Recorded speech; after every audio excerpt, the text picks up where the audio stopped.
नमस्ते दोस्तों, welcome back to another video. जैसे कि इससे पहले वीडियो में हमने फॉरेक्स के कुछ बेसिक टर्म्स के बारे में जाना, तो आज हम फॉरेक्स के कुछ इंपॉर्टेंट टर्म्स के बारे में जानेंगे। जैसे कि करेंसी पेयर्स क्या होते हैं, पिप्स क्या होते हैं, लॉट साइज क्या होते हैं, लीवरेज क्या होता है, स्प्रेड्स क्या होते हैं, न्यूज़ इवेंट्स। फॉरेक्स में न्यूज़ ट्रेडिंग भी बहुत चलती है, तो आज हम न्यूज़ इवेंट्स के बारे में भी जानेंगे। तो मैं आपसे एक रिक्वेस्ट करता हूँ कि आप ये वीडियो आखिर तक देखिए और सब कुछ नोट डाउन करके रखिए। तो चलो डायरेक्ट वीडियो स्टार्ट करते हैं। करेंसी पेयर्स क्या होते हैं? अगर आप फॉरेक्स में ट्रेडिंग करना चाहते हो तो यहाँ पर आप एक करेंसी में ट्रेड नहीं कर सकते। यहाँ पर आपको दो करेंसी मिलेगी, जिसे करेंसी पेयर्स भी कहते हैं। चलो आपको सीधे एक एग्जांपल के साथ समझा देता हूँ। अगर आपको अमेरिका जाना है तो आपको क्या करना पड़ेगा कि आपके पास की करेंसी देकर आपको डॉलर खरीदना पड़ेगा, लेकिन आपको $1 खरीदने के लिए 85 रुपीज देने पड़ेंगे। अभी हमने जो खरीदा है उसे बेस करेंसी कहते हैं और जो दिया है उसे कोट करेंसी या सेकेंडरी करेंसी कहते हैं। तो इसे लिखेंगे कैसे? USD/INR। फॉरेक्स में भी ऐसा ही होता है। यहाँ पे हमें दो करेंसी मिलते हैं जिसमें हम ट्रेड करते हैं। हमें एक करेंसी देकर दूसरी करेंसी खरीदते हैं, जिसे करेंसी पेयर कहते हैं। अगर उस करेंसी पेयर के भाव में कुछ उतार या चढ़ाव हो गया तो हमें लॉस या प्रॉफिट होगा। जैसे कि हमने ऊपर देखा कि हमने $1 खरीदने के लिए 85 रुपीज दिए। अगर डॉलर की प्राइस बढ़ गई या कम हो गई तो हमें उसमें लॉस या प्रॉफिट होगा। वैसे ही फॉरेक्स के करेंसी पेयर्स में ट्रेडिंग होती है। चलो अभी दूसरे पॉइंट की तरफ जाते हैं। अभी जानते हैं पिप्स के बारे में। पिप्स क्या होते हैं? पिप्स का फुल फॉर्म है परसेंटेज इन पॉइंट। तो सीधा एक एग्जांपल के साथ समझते हैं। USD/CAD। यहाँ पर हम क्या करेंगे कि कैनेडियन डॉलर देकर US डॉलर खरीदेंगे। आपको पता ही होगा कि US डॉलर कैनेडियन डॉलर से महंगा है। मतलब आपको एक US डॉलर खरीदने के लिए 1.4000 कैनेडियन डॉलर्स देने पड़ेंगे। अगर उसकी प्राइस बढ़कर 1.4001 हो जाएगी तो इस प्राइस मूवमेंट को 1 पिप प्राइस मूवमेंट कैलकुलेट करते हैं। इसका मतलब क्या है कि डेसिमल के बाद जो चौथा डिजिट आता है उसके प्राइस में कुछ उतार या चढ़ाव हो गया तो उस प्राइस मूवमेंट को 1 पिप प्राइस मूवमेंट कैलकुलेट करते हैं। वैसे ही अगर डेसिमल के बाद तीसरे डिजिट में मतलब 1.4011 प्राइस हो गई तो उस प्राइस मूवमेंट को 10 पिप मूवमेंट कैलकुलेट करते हैं। जैसे कि हमने अभी पिप्स के बारे में जाना। मेजर करेंसीज में डेसिमल के बाद जो चौथा डिजिट आता है अगर उसके प्राइस मूवमेंट में कुछ बदलाव हो गया तो उसे 1 पिप प्राइस मूवमेंट कैलकुलेट करते हैं।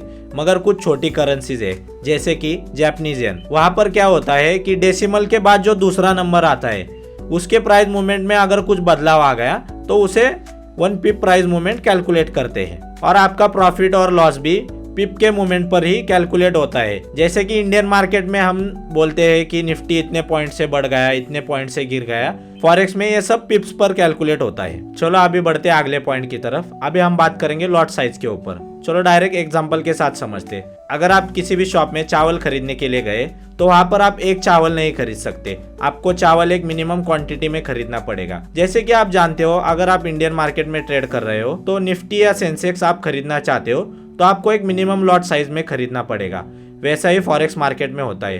अगर आप फॉरेक्स मार्केट में ट्रेडिंग करना चाहते हो तो यहाँ पर आप $1 या एक जापानीज येन नहीं बाय कर सकते। यहाँ पर आपको एक मिनिमम लॉट साइज में बाय करना पड़ेगा। फॉरेक्स में आपको 4 ऑप्शंस मिलेंगे: नैनो, माइक्रो, मिनी और स्टैंडर्ड लॉट। नैनो में 100 यूनिट्स होते हैं, माइक्रो में 1000 यूनिट्स होते हैं और मिनी में 10,000 यूनिट्स होते हैं और स्टैंडर्ड लॉट में 1 लाख यूनिट्स होते हैं। इसका मतलब आपको एक लॉट खरीदना है तो आपको 1 लाख क्वांटिटी में बाय करना पड़ेगा। मतलब आपको अगर USD/INR खरीदना है तो आपको $1 लाख लगेंगे। तो इतने पैसे तो हम रिटेलर लोगों के पास होते नहीं, तो इसके लिए हमें ब्रोकर एक ऑप्शन देता है जिसे लीवरेज कहते हैं। तो चलो अभी लीवरेज के बारे में समझते हैं। लीवरेज को सिंपल लैंग्वेज में समझना है तो उसे लोन कह सकते हैं। मगर घबराइए मत, आपको लोन किसी बैंक से नहीं लेना है। जिस ब्रोकर में आप ट्रेड करने वाले हो वो ब्रोकर आपके पैसे के ऊपर ही आपको लीवरेज प्रोवाइड करेगा। तो जैसे कि आप भी हमने जाना कि USD/INR का एक लॉट खरीदने के लिए आपको $1 लाख रिक्वायर्ड होते हैं। अगर आपके पास $1 लाख है तो आप USD/INR का एक लॉट खरीद सकते हो। मगर आपके पास अगर $1 लाख नहीं है और आपके पास सिर्फ $1000 है और ब्रोकर आपको 100x लीवरेज प्रोवाइड कर देगा तो आप USD/INR का एक लॉट बाय कर सकते हो। तो आपके पास $1000 है और ब्रोकर ने आपको 100x लीवरेज प्रोवाइड कर दिया तो आप USD/INR का एक लॉट बाय कर सकते हो $1000 में। जैसे कि आप भी हमने देखा कि $1000 में हम $1 लाख का ट्रेड कर सकते हैं। मगर आप एक ध्यान में रखिए कि लीवरेज जितना अच्छा है उतना ही घातक है। जितना बड़ा लीवरेज होगा उतना ही बड़ा आपका लॉस होगा। तो लीवरेज उतना ही लेना चाहिए जितना आप बेयर कर सकते हो, मतलब आपको प्रॉपर रिस्क मैनेजमेंट के साथ ही अपना लीवरेज डिसाइड करना चाहिए। तो चलो अभी बढ़ते हैं अगले पॉइंट की तरफ। अगला पॉइंट है न्यूज़ और इवेंट्स। तो फॉरेक्स में न्यूयॉर्क सेशन में कुछ न्यूज़ और इवेंट्स होते हैं जिसकी वजह से मार्केट बहुत वॉलेटाइल हो जाता है। तो न्यूयॉर्क सेशन में हमें 5 तरीके की न्यूज़ देखने को मिलती है। पहली है NFP, दूसरी है CPI, तीसरी है FOMC, चौथी है अनएम्प्लॉयमेंट क्लेम्स और पांचवी है कोर PPI। तो चलिए जानते हैं अभी न्यूज़ के बारे में। तो पहली न्यूज़ है NFP, नॉन फार्मिंग पेरोल। अगर NFP का डाटा पॉजिटिव आ गया तो USD करेंसी स्ट्रांग हो जाएगी। अगर USD स्ट्रांग हो गई तो उसके इनवर्स में जितने भी करेंसीज है या कमोडिटीज है उनमें हमें सेलिंग देखने को मिलेगी। तो दूसरी न्यूज़ है CPI, कंज्यूमर प्राइस इंडेक्स, जहाँ पर हमें इन्फ्लेशन के बारे में पता चलता है, मतलब हमें महंगाई के बारे में पता चलता है। अगर इन्फ्लेशन का डाटा नीचे गया तो हमें गोल्ड में बाइंग देखने को मिलेगी। तीसरी न्यूज़ है FOMC, federal open market committee, जहां पर हमें $US के इंटरेस्ट रेट के बारे में पता चलता है। अगर $US का इंटरेस्ट रेट बढ़ गया तो गोल्ड में हमें सेलिंग देखने को मिलेगी। चौथी न्यूज़ है अनएम्प्लॉयमेंट क्लेम्स, जहां पर हमें US में कितनी बेरोजगारी है उसके बारे में पता चलता है। अगर यह डाटा फोरकास्ट से ज्यादा आ गया तो गोल्ड में हमें बाइंग देखने को मिलती है। पांचवी न्यूज़ है कोर PPI यानी कंज्यूमर प्राइस इंडेक्स। इस न्यूज़ में रॉ मटेरियल जो चीजें बनाने के लिए यूज होते हैं उसके बारे में पता चलता है कि वो महंगे हुए या सस्ते हुए।